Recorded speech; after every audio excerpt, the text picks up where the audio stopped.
Hello student, मैं दिविता शर्मा और आज हम स्टार्ट करने वाले हैं डिस्क्रीट मैथमेटिक्स में पार्शियल ऑर्डर रिलेशन को।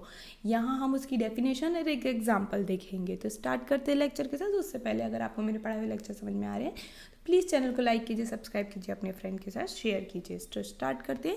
सबसे पहले मैं आपको यहाँ पे पार्शियल ऑर्डर रिलेशन की डेफिनेशन बता देती हूँ। तो डेफिनेशन ऐसी है कुछ, a relation R on a set A is said to be partial order relation if it is reflexive, antisymmetric and transitive. तो कभी भी कोई रिलेशन को अगर पार्शियल ऑर्डर रिलेशन होना है तो वो रिलेशन को कोई गिवन सेट ए पे रिफ्लेक्सिव, एंटीसिमेट्रिक और ट्रांजिटिव होना पड़ेगा। अब जो रिफ्लेक्सिव, एंटीसिमेट्रिक और ट्रांजिटिव है, इसका complete description with example with different kind of doubts हम कवर कर चुके हैं एक लेक्चर में। उस लेक्चर की मैं यहाँ पे लिंक आपको नीचे डिस्क्रिप्शन बॉक्स में प्रोवाइड कर दूंगी, तो आप वहाँ से देख सकते हैं कब एंटीसिमेट्रिक, रिफ्लेक्सिव और ट्रांजिटिव की एक एक डिटेल के साथ कैसी डेफिनेशन होती है। तो यहाँ पे मैं ब्रीफ में आपको बता देती हूँ। For every a belongs to a, मतलब कोई एक सेट में से जिसमें भी हम रिलेशन डिफाइन कर रहे हैं, उस सेट के हर एलिमेंट, वो सेट का हर एलिमेंट अगर ए रिलेटेड टू ए है, मतलब खुद से ही रिलेट कर रहा है, तो वो रिलेशन क्या हो जाता है, रिफ्लेक्सिव हो जाता है। नेक्स्ट एंटीसिमेट्रिक आती है। एंटीसिमेट्री मतलब ये होता है कि जब भी कोई दो एलिमेंट, अगर ए सेट के जब भी कोई दो एलिमेंट एक दूसरे से रिलेट कर रहे हैं तो उस पर दो कंडीशन बनती है, या तो ए बी के बराबर होगा या तो ए बी के बराबर नहीं होगा। ठीक है, दोनों एक दूसरे से रिलेट कर रहे हैं तो इसका दो ही ऑप्शन है, तो या तो वो एक दूसरे के बराबर हैं या दोनों एक दूसरे से अलग है। ठीक है, अगर बराबर है तो बी रिलेटेड ए टाइप का एलिमेंट मिलेगा, मतलब बी रिलेट करेगा ए के साथ। अगर वो दोनों एक दूसरे के बराबर नहीं है तो बी रिलेट नहीं करना चाहिए ए के साथ, बी रिलेट नहीं करना चाहिए ए के साथ। अगर ये कंबाइन, ये पूरी कंडीशन अगर होल्ड हो जाती है तो रिलेशन हमारा एंटीसिमेट्रिक हो जाता है। जब भी कभी ए रिलेट करे बी के साथ और बी अगर ए के बराबर या ए बी के बराबर है तो बी ए से रिलेट करेगा, और जब भी अगर ए रिलेट करे बी के साथ and A is not equal to B, then कभी भी बी ए के साथ रिलेट नहीं करना चाहिए, डज नॉट रिलेट, बी ए के साथ रिलेट नहीं करना चाहिए। अगर ऐसा हर टपल होल्ड कर रहा है, बराबर नहीं होने पे रिलेट नहीं कर रहा है और बराबर होने पे रिवर्स में रिलेट कर रहा है, तो हमारा रिलेशन क्या हो जाता है, एंटीसिमेट्रिक हो जाता है। नेक्स्ट आ जाते हैं ट्रांजिटिव। अगर ए रिलेट कर रहा है बी के साथ एंड बी रिलेट कर रहा है अगर सी के साथ, अगर ये दोनों कंडीशन एक साथ होल्ड हो जाती है, आपको यहाँ एंड दिख रहा होगा, एंड मतलब और एंड आपको यहाँ दिख रहा होगा, दोनों कंडीशन अगर एक साथ कंपल्सरली होल्ड हो जाती है तो ए रिलेट करना चाहिए हमारा सी के साथ, ए रिलेट करना चाहिए सी के साथ। और ऐसा जब भी ये दो कंडीशन एक साथ होल्ड होती है और ये तीसरी कंडीशन हमेशा होल्ड होती है तो रिलेशन हमारा क्या हो जाता है, ट्रांजिटिव हो जाता है।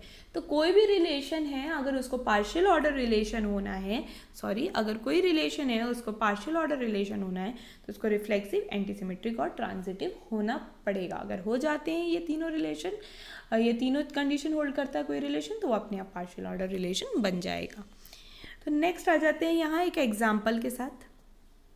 ठीक है, let S be any set of class of sets, prove that the relation of set inclusion is a partial order relation on S, is a partial order relation on S।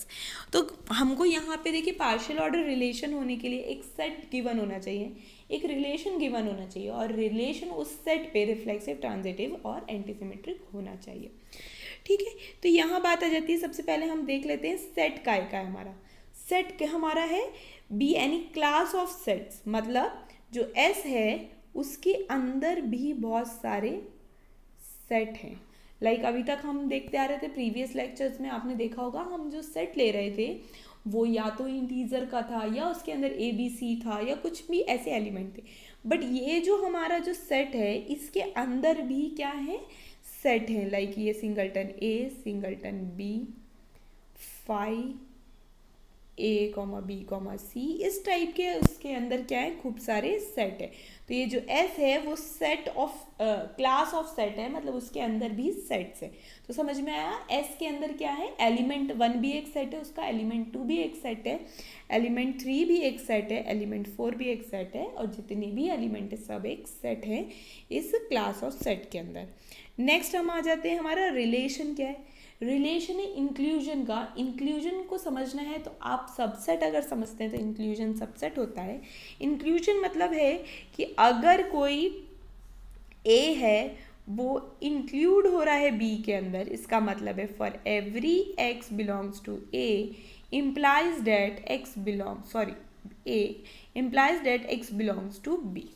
मतलब जितने भी element x के अंदर हैं वो सब के सब एलिमेंट किसके कंपल्सरली होने चाहिए b के। कोई भी एलिमेंट a के अंदर ऐसा नहीं होना चाहिए जो b का ना हो। तो सभी एलिमेंट a के कैसे होने चाहिए, b के एलिमेंट होने चाहिए। अगर ऐसा होता है तो a इंक्लूड हो जाएगा बी के अंदर, कंटेन कर जाएगा बी के अंदर, सबसेट हो जाएगा बी का अगर सेट्स है तो। ठीक है, अब हम बात आ जाते हैं, अब हमको इसको क्या प्रूफ करना है, पार्शियल ऑर्डर रिलेशन प्रूफ करना है। पार्शियल ऑर्डर रिलेशन प्रूफ करना है, इसका मतलब है हम पार्शियल ऑर्डर की डेफिनेशन को सेटिस्फाइड करना है। डेफिनेशन क्या कहती है, रिफ्लेक्सिव, एंटीसिमेट्रिक और ट्रांजिटिव अगर रिलेशन हो जाएगा तो वो पार्शियल ऑर्डर। तो स्टार्ट करते हैं रिफ्लेक्सिव के साथ। तो रिफ्लेक्सिव दिखाने के लिए हमको क्या दिखाना है, जितने भी एलिमेंट एस के हैं, मतलब सेट के हैं जो भी हमको दिया है, तो जितने भी एलिमेंट अगर एस के हैं वो सब खुद से ही क्या कर जाएं, रिलेट कर जाएं। अब सब एलिमेंट खुद से रिलेट कब करेंगे, जब वो रिलेशन को होल्ड कराएंगे। रिलेशन क्या है, इंक्लूजन का मतलब ए इंक्लूड हो जाएगा ए के अंदर। अगर सभी ए जो एस के अंदर हैं वो खुद के साथ ही इंक्लूजन का रिलेशन होल्ड कराते हैं तो वो क्या हो जाएगा, रिफ्लेक्सिव हो जाएगा। तो आपको पता होगा जो ए है इज अ सबसेट ऑफ ए खुद का ही सबसेट होता है, या ए खुद के अंदर, ये ए है तो ये ही तो दोबारा से ए है ना, ये ह्यूमन एरर हटा दें, ये मार्जिन हटा दें, तो ये खुद में ही तो ए है, ओवरलैपिंग ही तो हो रही है। तो इसका मतलब है ए खुद के अंदर ही इंक्लूड हो रहा है। इसका मतलब है जितने भी सेट इस एस के अंदर है, इसके अंदर भी तो सेट्स है ना, तो जितने भी सेट एस के अंदर है वो खुद में ही इंक्लूड तो होंगे, खुद में तो इंक्लूड करेंगे ही करेंगे। इसका मतलब है कि जो एस है विद दिस रिलेशन इंक्लूजन क्या बन जाता है, रिफ्लेक्सिव बन जाता है। जो रिलेशन है इस एस सेट के साथ क्या बन जाता है, रिफ्लेक्सिव बन जाता है। ठीक है, नेक्स्ट आ जाते हैं हम एंटीसिमेट्री। एंटीसिमेट्री के लिए हमें चाहिए एक ए रिलेट कर जाए बी के साथ। ए रिलेट कर रहा है बी के साथ का मतलब ये हो गया कि ए इंक्लूड हो रहा है बी के अंदर। ठीक है, अब यहाँ दो कंडीशन मैंने आपको बताई थी, ए या तो बी के बराबर हो जाएगा या ए बी के बराबर नहीं होगा। अब पहले ले लेते हैं ए बी के बराबर नहीं है। ए बी के बराबर नहीं है तो बी इंक्लूड नहीं होना चाहिए ए के अंदर, क्योंकि जब बराबर नहीं होता है तो बी रिलेट नहीं करना चाहिए ए के साथ। इसका मतलब है बी इंक्लूड नहीं होना चाहिए ए के अंदर। और जब ए बी के बराबर है तो इसका मतलब है बी इंक्लूड हो जाना चाहिए ए के अंदर। तो अगर दोनों बराबर हैं तो इसका मतलब है हम यहाँ लिख सकते हैं ना ए इंक्लूड इन ए। तो ये कहानी तो सेटिस्फाइड हो ही जाएगी क्योंकि हर कोई खुद का सबसेट होता है। ठीक है, बट अगर हम यहाँ इस इंक्लूजन की यहाँ पे बात करते, बी इंक्लूड नहीं होना चाहिए ए के अंदर जब बी ए के बराबर नहीं है। इसका मतलब है कि मान लीजिए जैसे कि ये 1 2 3 ये सेट के अंदर कितने एलिमेंट है, 3 एलिमेंट, ये ए है और ये बी है, 1 2 3 4 4 एलिमेंट। तो आप यहाँ देख रहे हैं कि जो ए है वो इंक्लूड हो रहा है बी के अंदर, बट क्या बी इंक्लूड हो पाएगा ए के अंदर, नहीं हो पाएगा।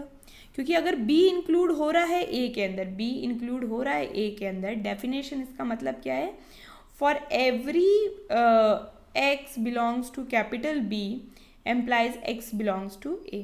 मतलब जितने भी एलिमेंट अगर B के हैं वो सब A के अंदर है तो ही इंक्लूड करेगा।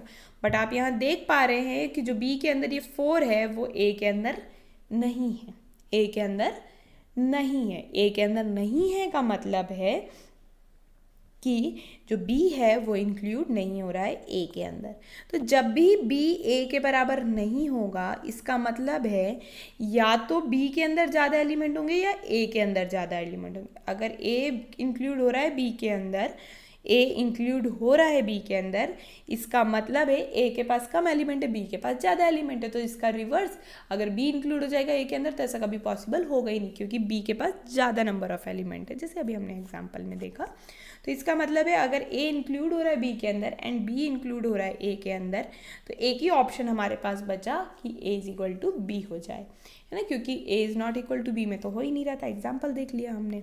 तो इस कारण से ये एंटी सिमेट्री होल्ड हो रही है। जब जब ऐसा होगा तब तब ये दोनों बराबर होंगे, अदरवाइज फिर वो रिलेशन फॉर्म नहीं कर पाएंगे। ठीक है, तो ये एंटी सिमेट्री हो गया। ट्रांजिटिविटी के लिए अगर ए इंक्लूड हो रहा है बी के अंदर एंड बी इंक्लूड हो रहा है, ये दोनों एक दूसरे के अंदर इंक्लूड हो रहे हैं, कंपलसरी है। और सॉरी, ये यहाँ पे सी है, टाइपिंग मिस्टेक है ना, सॉरी टाइपिंग मिस्टेक है ये, यहाँ पे क्या है सी है। तो ए अगर इंक्लूड हो रहा है हमारा बी के अंदर एंड बी इंक्लूड हो रहा है हमारा सी के अंदर, तो सी ए बी इंक्लूड होगा सी के अंदर। देख लेते हैं किस तरीके से, वेन डायग्राम से देख लेते हैं। ठीक है, ये एक मेरा बी है, इसके अंदर क्या है, एक ए इंक्लूड हो रहा है विद दिस, यहाँ टाइपिंग मिस्टेक के कारण सी है। तो अगर जो बी है वो किसके अंदर इंक्लूड हो रहा है, सी के अंदर इंक्लूड हो रहा है।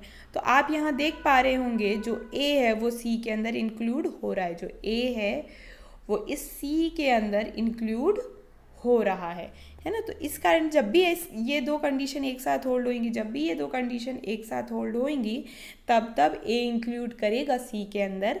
इसका मतलब है कि ये रिलेशन हमारा ट्रांजिटिव है। तो अगर कोई रिलेशन रिफ्लेक्सिव, एंटीसिमेट्रिक, ट्रांजिटिव होता है तो वो अपने आप क्या बन जाता है, पार्शियल ऑर्डर रिलेशन बन जाता है। यहाँ से हमारा एग्जाम्पल एंड होता है, प्रूफ हो जाता है relation on a given set is a partial order relation. तो यहाँ से ये खत्म हो जाता है। नेक्स्ट हम आ जाते हैं यहाँ पे total ordering relation. Total ordering relation एक पार्शियल ऑर्डर रिलेशन से ही बनता है, सिंपल सी बात है। ठीक है, तो टोटल, पार्शियल मतलब आधा, आंशिक, टोटल मतलब कंप्लीट, पूरा।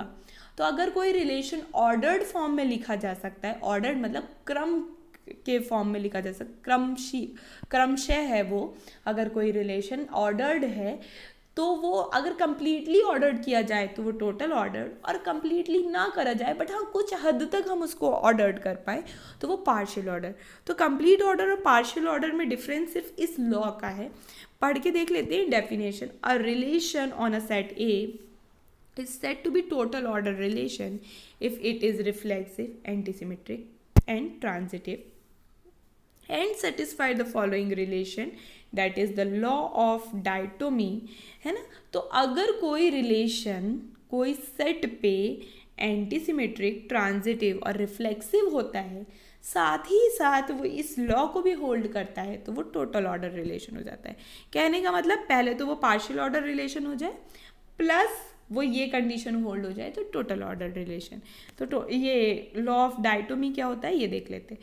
तो law of dichotomy, for every a b belongs to a, either a is less than equal to b और b is less than equal to a. इसका मतलब इस लाइन का ही मतलब ये होता है any two element of A R comparable. ठीक है, तो इसका मतलब यहाँ ये है कि अगर ये जो गिवन सेट ए है जिस पे हमने रिलेशन डिफाइन किया था, अगर इसके सभी एलिमेंट कंपैरेबल हैं, मतलब हम उनको कंपेयर कर सकते हैं कोई ना कोई तरीके से, तो वो रिलेशन अगर पार्शियल ऑर्डर रिलेशन बन जाता है तो वो रिलेशन टोटल ऑर्डर रिलेशन भी बन जाएगा। तो ये था लॉ ऑफ डायटोमी का मतलब है कि जितने भी एलिमेंट ए के अंदर है वो सब कंपैरेबल हैं, दैट इज लॉ ऑफ डायटोमी। ठीक है, तो ये हो जाता है। अब पार्शियल ऑर्डर्ड सेट क्या होता है, पार्शियल ऑर्डर्ड सेट क्या होता है, तो जो एक रिलेशन फॉर्म हो रहा है, रिलेशन जब बनता है तो एक सेट बन जाता है ना, जैसे हमने लास्ट क्लासेस में ए कॉमा बी, बी कॉमा सी, इस टाइप के काफ़ी सारे रिलेशन बनाए थे, उसका सेट बनाया था। अब यही जो रिलेशन का सेट अगर पार्शियल ऑर्डर रिलेशन का सेट होता है, अगर यही रिलेशन अगर पार्शियल ऑर्डर रिलेशन है, तो इससे ये जो बनने वाला सेट है ये क्या हो जाएगा, पार्शियल ऑर्डर सेट हो जाएगा, जिसको हम शॉर्ट फॉर्म में पो सेट बोलते हैं, जिसको हम शॉर्ट फॉर्म में पो सेट बोलते हैं।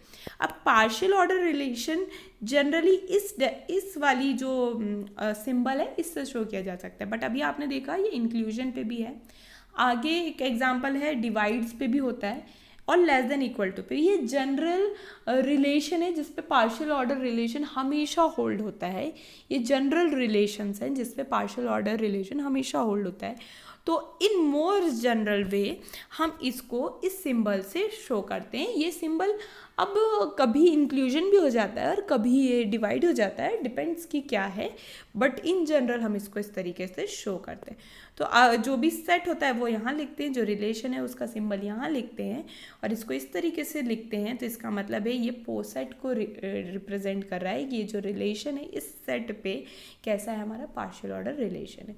तो यहाँ से क्लास एंड होती है। नेक्स्ट क्लास में हम यहाँ पे आगे बढ़ेंगे, हैज़ डायग्राम देखेंगे। हैज़ डायग्राम को हम कैसे कंस्ट्रक्ट कर सकते हैं ये नेक्स्ट क्लास में देखेंगे। तो लेक्चर एंड होता है। Thank you class, thank you for watching. अगर आपको मेरे लेक्चर समझ में आ रहे हैं तो प्लीज़ चैनल को लाइक कीजिए, सब्सक्राइब कीजिए, फ्रेंड्स के साथ शेयर कीजिए। थैंक